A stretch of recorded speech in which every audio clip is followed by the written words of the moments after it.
Hi everyone, hello. Welcome to day 2 of the 5-day crochet challenge. Just waiting for a few people to come on over. Hello everyone. Hi. So lovely to have you here again. How are we on day 2?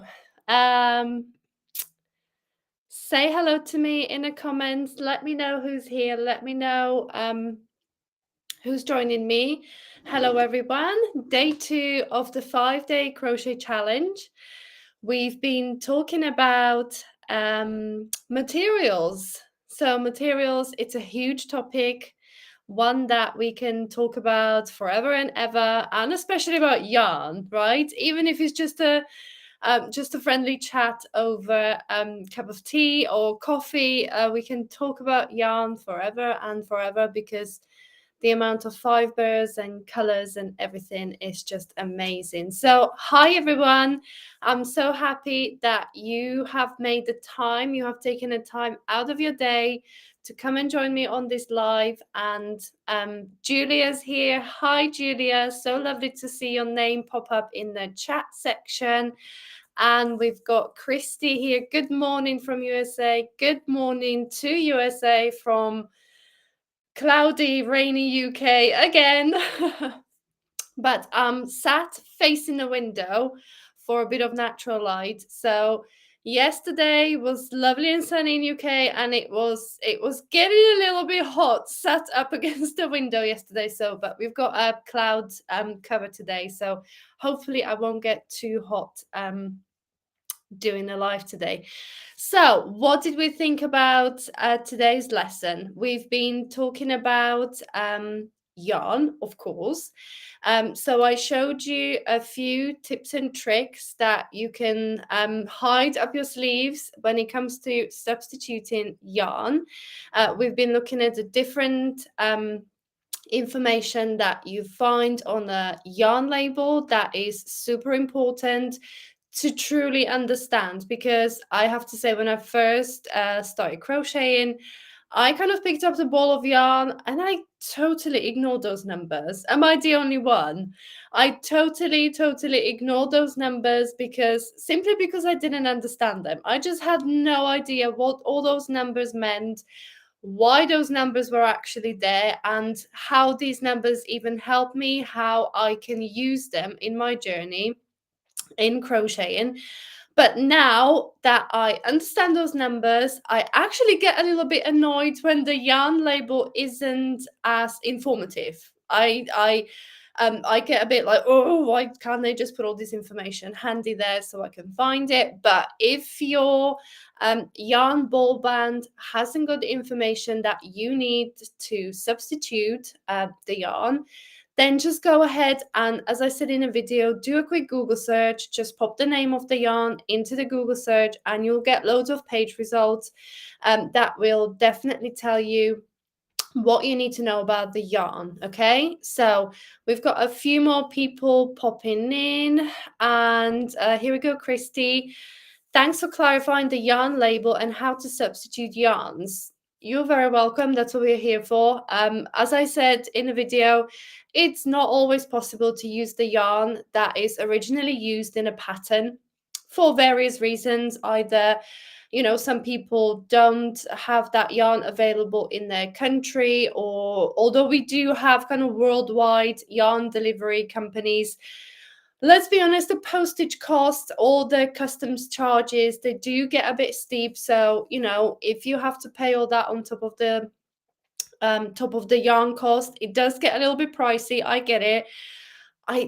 I hate paying for postage. I know it's a service provided to us, but I have to tell you, this is one of my things. If I'm ordering something and if it says, oh, if you spend another £10, you'll get free delivery, although the delivery costs £3.95, I will rather spend additional £10 to get a free delivery, right? That's just how my mind works. But anyway, so for whatever reason you need to substitute the yarn, whether it's the cost of the yarn or the yarn is not available in your country, that information on the yarn label will tell you To be honest, a lot more than just the weight category, or the fact that it's DK or worsted weight or category 3, category 4 yarn. That information on the label, the yardage per grams, or the how many meters per gram, X amount of grams of ball you have within that ball, that will tell you a lot more information than if the label just says, oh, it's a DK weight yarn. Because as I said in a video, sometimes you can have one DK yarn that's going to feel super thin. And on the other hand, a different DK yarn can feel almost like a worsted weight. It's kind of edging onto the worsted weight. So honestly, the scale of the yarns within the same weight category is huge. Okay, so when you look at the meters per gram or the yards per gram, that is the information that will definitely help you when you then go to choose a substitute yarn. Okay, whether you change in fiber because you might be allergic to wool, or you don't enjoy working with cotton and you want to substitute for something else, that's perfectly fine. So those information, that information on the label will definitely help you. Okay. So we've got hello from Switzerland. Hi, hello, lovely to have you here. And Laura's here. Hi, Laura. How was your birthday yesterday? I hope you had a lovely day. I did take the decorations down for today because I thought I can't have them in the background again. So yeah, I hope you had a lovely birthday. And oh, we've got Stacy here from Caribbean. 31 feels like 37. Is it humid climate? I'm assuming Caribbean. I'm imagining it's quite humid. So yeah, 31 probably feels like 37. I can easily imagine that being rather hot and bothered. And we've got a comment from Julia. The lesson was very thorough. I enjoyed the presentation. Thank you so much, Julia. Yeah, it was after when I rewatched the video yesterday, just to make sure it's all correct and in order. I was rewatching it and I kind of felt like, oh wow, okay, this is packed full of information. I mean, the video was 58 minutes long, I believe, and it was just one information after another. So I know it can be a little bit maybe overwhelming a little bit if you just watched it once, but you can rewatch the video for the next few hours. It will be available with the free ticket as well. So if you need to go back and rewatch it, maybe once or twice again, if you upgrade to the VIP ticket, which is still available as an upgrade, you will have access to that video forever and ever. So every time you perhaps need to substitute yarn or calculate the yarn amount, you can then go back and watch the video and maybe do it with me. You will have access to your calculating yarn amount worksheet, as well as a link for the Canva page where you can either download the worksheet from, or work on that worksheet in Canva. So you'll be able to do that with the VIP ticket, okay? But I'm so glad that, Julia, you enjoyed the presentation. And yeah, I believe you've got the VIP ticket. Correct me if I'm wrong. So if you need to rewatch it and just work with me step by step, then go ahead and do that. And we've got a comment from Laura. This class was amazing. I did my homework from yesterday, took my measurements, and ordered your working girl cardigan pattern on Ravelry. I picked out my size, but would like it to be a bit longer. I was wondering how to know how much extra yarn. Okay.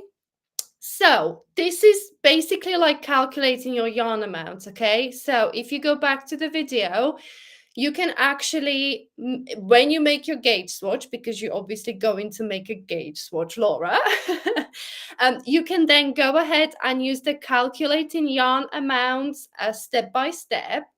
But instead of maybe working with the whole garment, you could actually just work out the extra yarn for the section.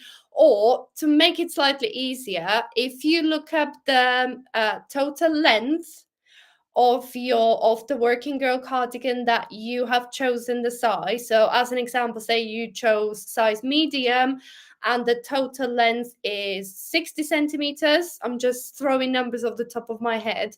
And if you wanted to make the total length, say 70, 80 centimeters, when you come to work out the area your whole cardigan will cover, instead of the total length being 60 centimeters, input your custom length into those calculations. Okay, I hope that makes sense. So instead of, when you're calculating the total area the cardigan's going to cover, change your total length for your custom length. So as I said, whatever the length says in a pattern, add whatever, however many extra centimeters you want to add to it. 10, 15 centimeters is up to you. So add that number to your total length, and then when you're working out the total area your cardigan covers, substitute that number, the total length, with your custom total length, and just carry on with the calculations. So that's how you're gonna get to the amount of yarn you need. So this is another great example, Laura. Thank you for asking this question, because I didn't even think of this, right? Because if you calculate in yarn amounts for some projects, or even if the pattern does give you yarn amounts in the pattern, as Laura asked, if you want to make any kind of modifications to this, to any pattern, you can then calculate your yarn amounts based on the measurement of the finished garment after you make your modifications. Okay, this could, for example, work if you wanted to make like a short sleeve version instead of long sleeves. You could then take away from the length of the sleeve. So if it's a long sleeve cardigan, it'll say something like 45 centimeters. If you wanted to make just a short sleeve cardigan, you would then maybe halve the length, or maybe a third of a length.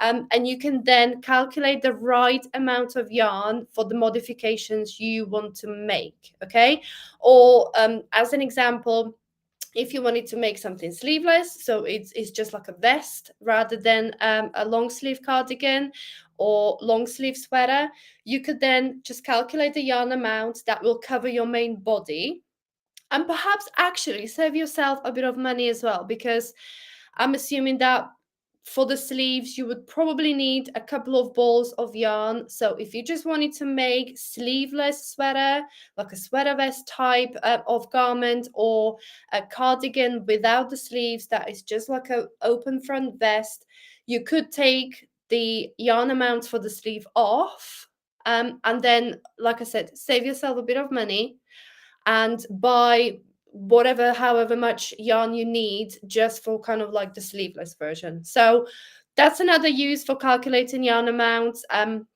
It works for any project if you want to adjust the size, as long as you know the measurement of your finished crochet project. You can calculate the yarn amounts for your project that way. Okay, so I hope that made sense, Laura.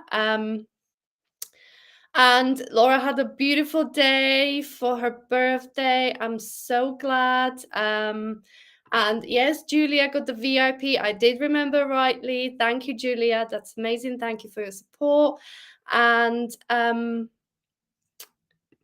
we've got, yes, perfect sense. It cut off the rest of my comment. I got that from the presentation. There we go. Brilliant. So yeah, that's another use for calculating yarn amounts.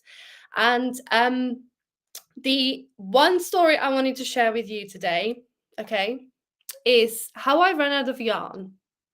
So when I picked up crochet, probably about a year or so into crocheting again, I have found a beautiful pattern. It's a Tunisian crochet cardigan. It was the raglan style Tunisian crochet it was bottom up raglan. So you worked up the main body, then you worked up the sleeves, and then you joined the main body to the sleeves, working up this top section, decreasing at the 4 different points of the raglan. So that's how the garment was constructed. It was in Tunisian crochet knit stitch. It's a pattern by Kat Goldin of the Crochet Project. And it was for my husband, so it was meant to be I believe it was his birthday present or Christmas present, one or the other, regardless. And I was working away on this cardigan, and because I wanted it to be surprise, I used to work on this cardigan kind of later on in the evening when he was still at work, so when he wasn't around, so he didn't see, or kind of earlier in the morning. So I was working on it kind of as a secret. But I got to the point, because Tunisian crochet, we know it's a bit of a yarn eater, and I got to my very last ball, and I knew that I was not going to have enough yarn, right? And I went ahead and I bought another ball of it was a Stylecraft Special DK in graphite. I actually remember this. And I know I bought a ball from my local yarn shop. And I joined a new yarn into my project, not knowing anything about lot numbers or die numbers or anything like that. So I worked on it in the evening, and I made such a good progress, right? And when I woke up the following morning, I thought, right, this is great. Only to realize that it was a totally different lot number, but under the artificial light in the evening, I obviously didn't see it. I obviously didn't know it was a totally different lot number. Then I did my research about lot numbers and die numbers, and then I realized that there is absolutely nothing I can do apart from rip it all out back to where the original yarn finished. And luckily, I did keep my yarn ball band, and then I went on a hunt to track down Stylecraft Special DK in graphite in that particular lot number. And I remember spending countless hours on the phone to yarn retailers in UK, begging people on the other end of the phone to run down to the warehouse and to check whether they've got that particular lot number in stock, so I can finish the cardigan for my husband. Luckily, the guys, I think it was Lovecraft, the guys at Lovecraft's did have the lot number left, which I was over the moon, because honestly, I could not imagine ripping the entire thing out and starting again, or just completely abandoning the project. That would probably break my heart. And then I would have no present for my husband, of course. So yeah, in the end, I did get the two. I only needed one ball, but as I said in my video, I did get two. And I thought, just in case, I will get two. Because if I, for whatever reason, ran out on the very last two rows, I'm going to be in the same situation again.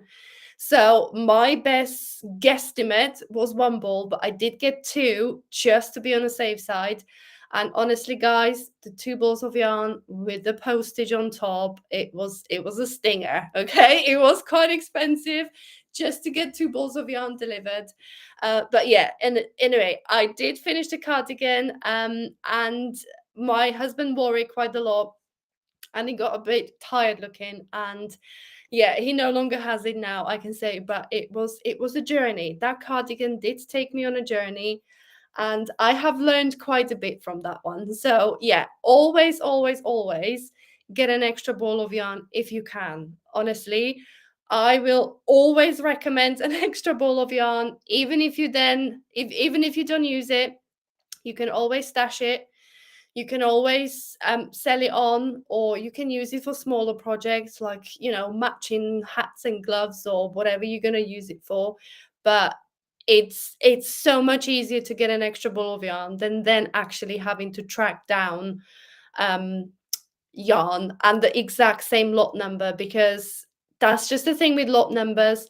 Once they run out of a particular lot, that's never going to be repeated, okay? Because they dye huge amounts of yarn in one session, and then when they come to dye the same yarn for the same color in a different session, that's going to be completely different lots, okay? Sometimes it's spot on, but even kind of like massive manufacturers of yarn, sometimes the process is repeated, but it's never repeated down to the very exact same last step. So that's why you sometimes get, well, not sometimes, that's why you get different lot numbers of yarn. So don't get caught out. And if you are buying yarn for a sweater, cardigan, whatever garment, always buy an extra ball of yarn if you can, because it will make a difference if you run out and if you can't get the same lot number. It's going to cause a bit of a problem. So please learn from my mistake. Don't make the same mistake that I did. And always get an extra ball of yarn for your project. Okay. And we've got Julia here. The best tip for me was about measuring tapes and the stretch that occurs every time. Absolutely. This is not something that many people realize, but like I said, every time you pull it out and let it go back in that retractable type of tape measure, it stretches teeny bit, but over time and constant use, this will add up, sometimes to kind of like a quarter of a centimeter, half a centimeter. But when you think quarter of a centimeter over kind of 100 centimeter chest circumference, that is going to make a lot of difference, isn't it? That is going to alter the measurements, that is going to alter the size. And that's why I think some makers, when they email me, say, oh, I just can't get the size right, I don't know what I'm doing wrong, this actually could be one of the reasons. Okay, it's not gonna kind of make a huge difference where if the difference is in size is some like 20, 15, 20 centimeters, this is not going to be the only thing that could be contributing to it, but certainly it could be one of those. Okay, so I would always recommend just a straightforward tape measure that is not in a retractable case. That one is still made of soft plastic, so it does mold to your body. It does measure you well, but it just doesn't go through the friction of being pulled out and kind of retracted back in every time you use it. So I would always recommend using the standard tape measure. And as for measuring your gauge, I do recommend the hard material ones. So whether it's wooden, whether it's plastic, resin, whatever you decide to go for, those hard material gauge measures, if you could get the square one, kind of like 4x4 inch or 10x10 centimeters, the great thing is that when you measure in your gauge, you just kind of put it on top, hold it down, and you can count. You don't have to move it again, because when you have to lift the gauge measure and then kind of, if you're measuring with just a ruler, you kind of measure the stitches that way. And then when you lift the ruler and turn it the other way to measure the stitches or round the rows around, that action of moving the ruler will obviously, then you will never measure the same area of your gauge swatch, if that makes sense. So by kind of lifting the ruler and turning it, you will be measuring different set of rows, different set of rounds. So it can also give you a slightly different result. So those 4x4 inches or 10x10 centimeters are really great, because you just place them down and you don't have to move them. So you will always be counting your stitches and counting your rows on the same 4x4 inches of the fabric. It's going to be the same piece of fabric you're going to be measuring. So you're not going to kind of get different results because you measure in different piece of the fabric. Okay, so it's going to be like a constant, that piece of fabric. Okay, so we've got Laura. She's also upgraded the VIP. Thank you so much, Laura. Thank you for your support. And Julia, that's a great tip. Yeah, all my extras are using scrap blankets. Yeah, they're amazing projects. Just to save up all extra bits of yarn and use them in scrap blankets. That's a very, very good idea. They actually do patchwork cardigans. I don't know whether you've seen them. I think it was Harry Styles that started a trend with his knit patchwork cardigan. So you could actually use scraps of yarn in cardigan as well. So that's a great idea there. And here we go, Stacey. That's right. I've been substituting most of the yarn for cotton, and yes, the drape and pattern do change. That is another great tip. That's right. Yeah. Cotton produces much stiffer fabric. It hasn't got a lot of drape. It hasn't got a lot of movement, obviously depending on stitches and the finished project you're making. But cotton is quite notorious for being a bit stiff and not having a lot of drape. So that's another thing you need to take into account. If you're looking at the pattern that, excuse me, if you're looking at the pattern for like a lightweight cardigan in merino wool, so like a fingering weight yarn cardigan, that's going to be super light, super drapey. It's going to have a lot of movement. It's going to kind of mold to your body. It's going to be really easy to wear. If you substitute that kind of like a wool fiber or merino wool fiber for cotton, even if it's 4-ply cotton, it surely will be a bit heavier. It won't have as much drape, and it won't mold to your body as well as the merino wool would. Okay, so yeah, that's one of the things to think about. As I said in a video, to give you a better idea how the yarn's going to behave, always make your gauge swatch. And if you make your gauge swatch even bigger, so we will get to gauge tomorrow, and I will give you many more reasons why to make your gauge swatch bigger than 4 by 4 inches. But the bigger the swatch, the more of an idea you will have how that fabric, how that yarn will behave.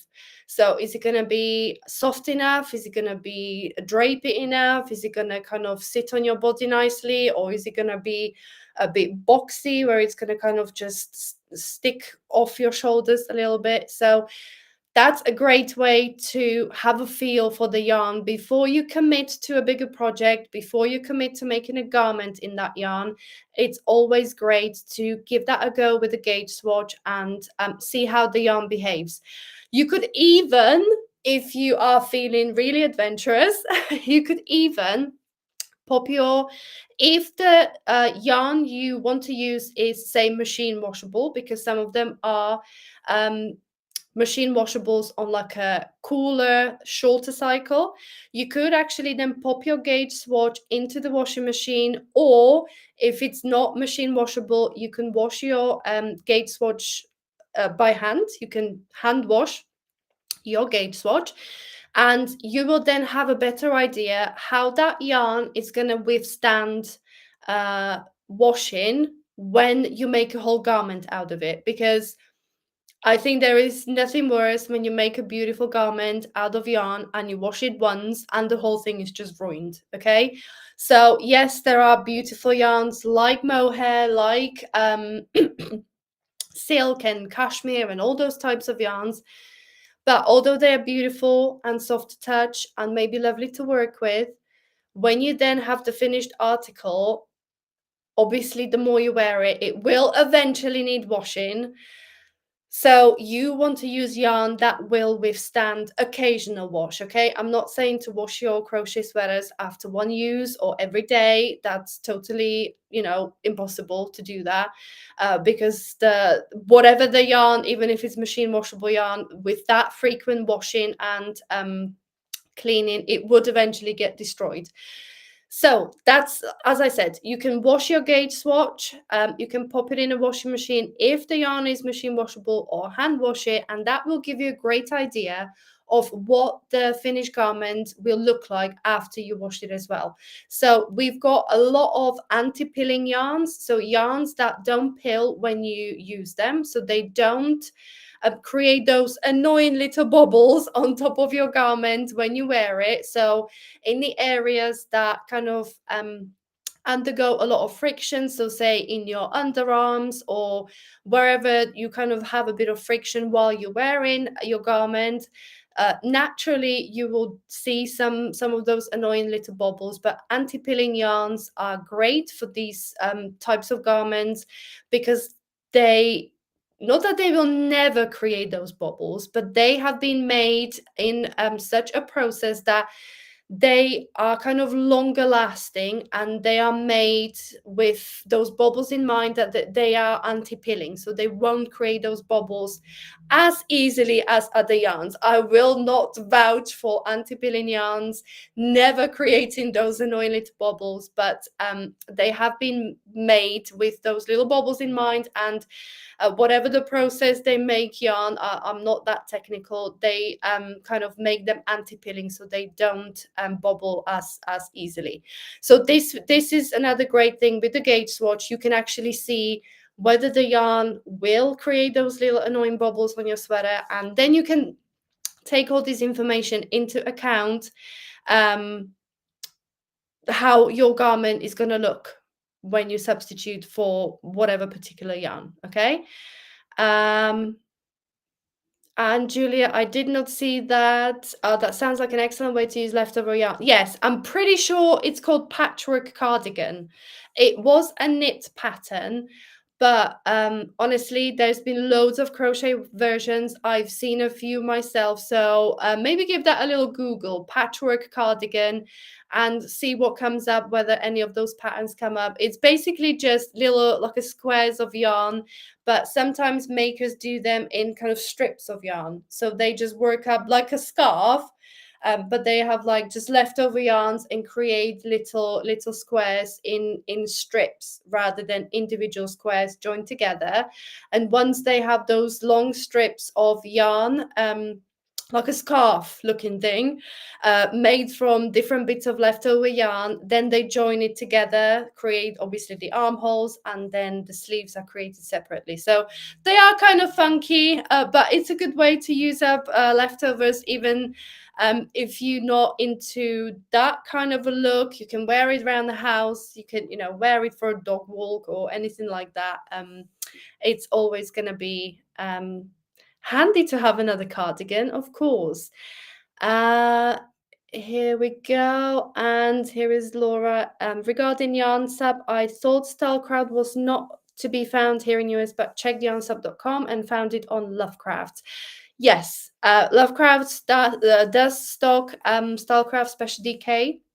It's a lovely yarn. It's I would say just a box standard DK weight yarn, and yeah, Lovecraft will deliver to US, of course. So that's a great idea. And yeah, Laura mentioned yarnsub.com. That's a great website for substituting yarns that will do a lot of work for you.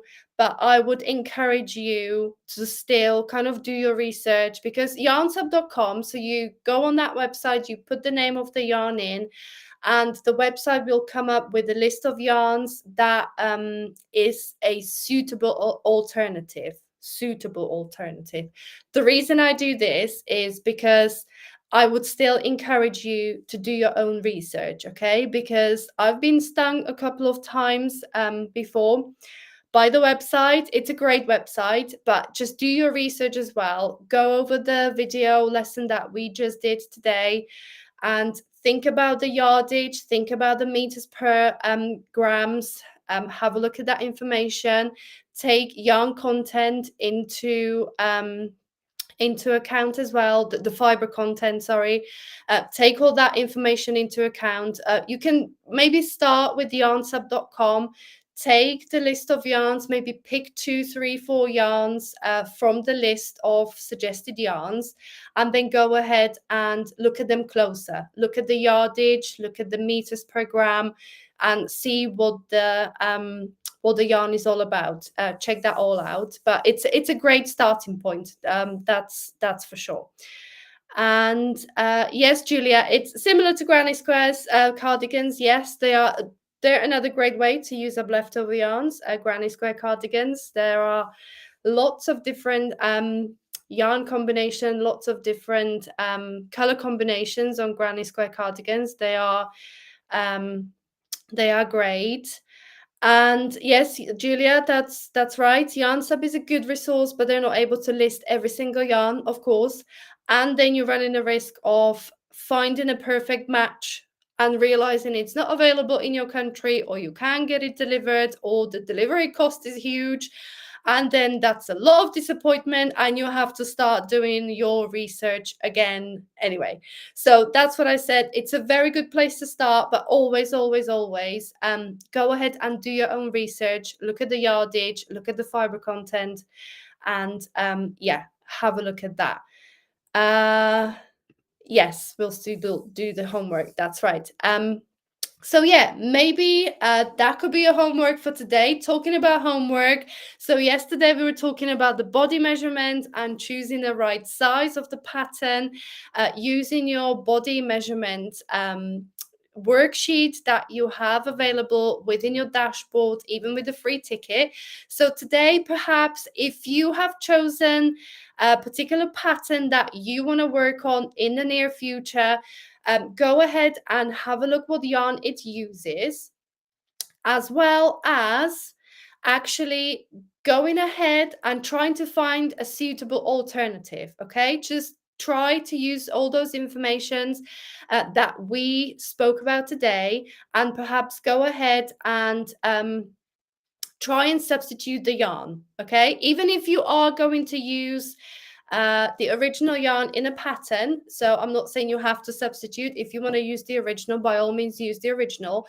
But just for the point of this challenge, let's have a challenge set for today, and go ahead and try to find a suitable alternative for any project, even the project that you maybe did before. Just try and do a little search online and see what other yarn would be a good alternative. Okay, because this will try and give you a bit of a practical kind of exercise to put all that knowledge into practice, and just to see how the yardage or meters per gram, how that all works, the fiber content, and see whether you can find a suitable alternative for some yarn. Okay, so that could be a homework for tomorrow. That could be something that you can work on today. So I hope you enjoyed the video lesson. The video lesson is going to be available for the next few hours for the free ticket. But if you enjoyed the lesson, if you found value in it, and if it's something that you want to kind of rewatch over and over, or have it as a resource handy for when you substitute yarn, when you want to calculate the yarn amounts later on, you kind of 5, 6, 7 months down the line, when you do decide to pick up a garment project and you need to do all these things, all that information, the video lessons, the written course, and everything is still going to be available inside if you purchase the VIP ticket. Okay, that will give you access to all the video lessons and all the written materials. So if I just go and show you the video lesson. So here we are. This is day 2. The materials, so the videos, all in here. You can watch it, rewatch it, pause it, rewind it as many times as you need to, whether you need to calculate the amount and you need a little bit of help with the calculating yarn amounts worksheet. Here is all the written materials that we've been talking about. And if I show you down here, if you click on this link down here, it will open up the Canva link for the calculating yarn amount worksheets. If you see that one, and there we go ahead. That's some more written materials there. This is the live Q&A that's happening right now, so you'll have access to rewatch this many times as you need to. And then we get to your worksheets for day 2. So for day 2, we've got the yarn weights and hook sizes, and the one I mentioned, the calculating yarn amounts worksheet. It's all available here for you to download. If we have a look at this one, so this is the calculating yarn amounts worksheet. I hope you can see this. That's right. So this is the calculating yarn amounts, the worksheet that I used in the video. I'm hoping that you find this useful. You can either download it, it's going to be available in your the Google Drive to download as it is. So you can print it out, you can write on it, you can print as many copies as you need to. So every time you need to calculate yarn amount, you'll have a worksheet ready. And then you can rewatch the video inside the VIP membership to kind of work through this worksheet together. And there is another, this is the yarn weight and hook system. So this is the different weights of yarn. As you can see, this is from Craft Yarn Council. This is how they categorize the yarn. So you go category 1 2 3 4 5 up to 7, and then we've got types of yarns in a category. So you've got the fingering, sport, DK, worsted, chunky, super bulky, jumbo, and all sorts. And then we've got also the recommended hook sizes for those particular weights in metric and also in US hook size range. Okay, so this yarn weight and hook sizes worksheet is also available in your free ticket. So if you log into your dashboard, you will be able to download this cheat sheet that will help you along with just giving you a starting point, okay? Because when you start crocheting, sometimes you can pick up kind of DK weight yarn, and you can kind of think, okay, what hook do I need? What do I do here? So this cheat sheet will tell you the basic information. And as I said, this is recommended hook sizes. So don't get too hung up on this table and think that, oh my gosh, it's impossible to use 6mm hook with a DK weight or category 3 weight yarn. Of course you can. If your gauge needs a bigger hook, if you need to meet gauge using a bigger hook, of course you can use a different hook, but we'll talk more about gauge tomorrow. So this is just a guide, okay? As I said, don't take this at the face value, and just, yeah, don't get hung up on this table there. But that's just the recommended hook sizes that we have, like a, like a starting point, just a guide. It's just a guide. So don't worry about that. If you need to use different sizes of hooks for different yarns, okay? So that is day 2 of the crochet challenge. Let me bring this back. The sun is coming out. It's in my eyes again. I'm kind of pulling my camera away from the window because it's getting a little bit warm in here again, and I don't want my camera to go off. And yeah, we've got a comment here from Christy. Thank you for all you do, Veronika. No, thank you guys for showing up. Thank you for popping along in the comments. It's amazing when you guys come along and ask your questions. As I said, I'm happy to answer any questions you might have. Even if you need to kind of go back to yesterday and something's not making sense, or you kind of forgotten a little piece of information that you wanted to remember, those pieces of information, you say, oh, I'm going to remember this. I'm really going to remember this. And then 2-3 days down the line, you think, what was it that I wanted to remember? So if you need to go back to day 1 and you've forgotten something, or something's not making sense, do pop along into the comment section, into the chat section, and ask me anything about crochet, whatever you want to ask. I'm here to help you with your questions. So let me pop this back up here. So like I said, the VIP ticket is currently available at the early bird price. It's going to go up once the 5-day crochet challenge, so this live challenge, once it's finished, it will go up to its regular price. So if you still not kind of decided that it's something you want to invest in, you've got time until Friday. For the early bird price, it's going to be available after Friday as well, but it will go up to its regular price. So if you wanted to get lifetime access to all the materials and rewatch the videos as many times as you need to, oh, excuse me, I'm talking so much. So if you wanted lifetime access to all the materials, then the VIP ticket is where we need to be. And if I just share, excuse me, sorry, technology. So, oh, tickle in my throat. So this is the page for the 5-day crochet challenge. Excuse me. And I did have a couple of questions from people. Where is it? It's the special add-on. It's the 5 must-know crochet stitches and pattern bundle. So this is an ebook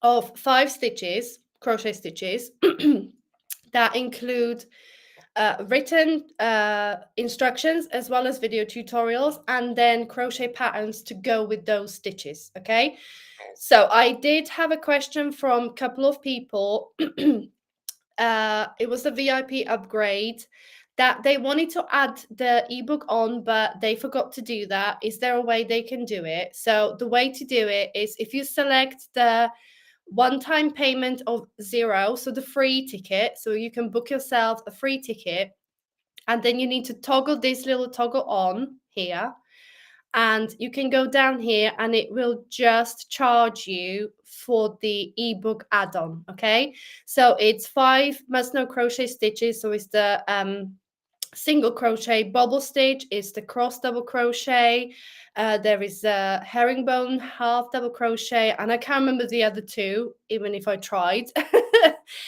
So there's 5 must-know crochet stitches with written instructions, video links to video tutorials, and pattern bundle to go with it. That is the patterns that use the crochet stitches where you've got the tutorial. So you can watch the tutorial, you can practice the stitch, and then you can go ahead and use that stitch in a particular pattern that's included within that ebook with the 5 must-know crochet stitches. Okay, so if you upgraded to the VIP ticket but forgot to buy the ebook and you want to add it, just select the free ticket, pop this toggle on to grab the 5 must-know crochet stitches and pattern bundle, and it will only charge you for the ebook if that's what you wish to do. Okay, so here I'm back. Let's have a look at the chat comment, and we've got another. Thank you so much for this. I'm really learning a lot from Laura. Thank you for being here, Laura. It's amazing to chat to you guys. And Carolina. Hello, Carolina from Sweden. Lovely to have you here. It's good to see your name pop up. Welcome. Even if you just joined, you will have the replay links for the live Q&A because there has been some really good questions earlier on in the live chat. So that's why I'm kind of adding these live chats, these live Q&As into the VIP members area and into the free ticket as well, because, you know, sometimes we try to put together a resource that we think covers all the topics, but there is always, you know, more brains together, always come up with more information. So that's why you guys, when you come along and ask questions, we always come up with something new, and we always add it on. So these live Q&As are really, really important. Okay. Right, so we skip that comment. So, guys, if you have any more questions, pop them in the chat comments. We've got a couple of minutes spare if you wanted to ask anything else. If you don't want anything, if you don't have any other questions, then I can only thank you from the bottom of my heart for showing up today, for joining me for this live Q&A. Again, it's been amazing, and I can't believe that we've been here for near enough 50 minutes. So Thank you so much for joining me. I'm just going to wait for a few seconds and I'm going to pop this QR code back up. So if you scan this QR code, that will take you back to the sales page where you can upgrade your free ticket to the VIP ticket. Or if you just found us randomly on YouTube or Facebook or in my Facebook community group, then this is what we're doing. It's the 5-day crochet challenge to get you crocheting your first garment without all the stress, worry. So grab your tickets from, scan this QR code here, grab your ticket, whether it's the free ticket or you want to decide, or you decided to upgrade to the VIP ticket. This is where you need to go to check out what we're actually doing here and why we're popping by live today. And we've got, from Julia, thank you and have a great rest of your day. See you tomorrow. Of course, so tomorrow we're going to be talking about gauge, okay? I'm hoping that it's not going to be crickets tomorrow. I'm hoping that you guys are going to come and join me for the all about gauge. We're going to be talking about gauge, why it's so important, how to make your crochet gauge swatch correctly, why you should make your gauge swatch bigger. And we're also going to be talking about how to adjust your gauge, the stitch gauge, the row gauge, or the rounds gauge to meet the original pattern designer's gauge. So I'm going to give you lots of practical tips and tricks how to achieve the gauge that's set out by the original pattern. So I'm hoping you will join me together tomorrow. And the lesson is going to premiere again on my YouTube channel at 12:30 UK time. So join me over on YouTube first for the premiere tomorrow at 12:30. And as soon as the live video premiere is finished, I'm going to be popping by live again over on YouTube, on Facebook, in my Facebook community group. So wherever you want to join me, please do come and join me with all your burning questions about gauge or anything else, or all the other materials that we spoke about on day one or today, and the gauge tomorrow. Whatever you want to ask, pop along with your questions. I'm here to answer them. And we're going to have lots of crochet fun tomorrow again. So